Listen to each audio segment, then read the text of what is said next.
అందుకు ఆయన కుమారి నీ విశ్వాసము, ఏదో పీటర్ ప్రశాంత్ నా విశ్వాసము కాదు, కుమారి నీ విశ్వాసము, ఇప్పుడు నీ విశ్వాసము మాత్రమే నీ స్వస్థపరుస్తుంది.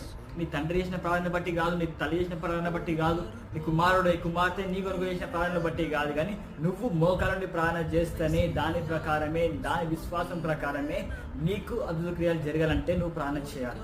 వేరే వేరే అవసరం లేదు, కానీ నువ్వు మాత్రమే ప్రార్థన చేయడం చేతనే నీ కుటుంబంలో గొప్ప కార్యాలు జరుగుతాయి, నీ జీవితంలో కూడా గొప్ప కార్యాలు జరుగుతాయి. Because of you should pray.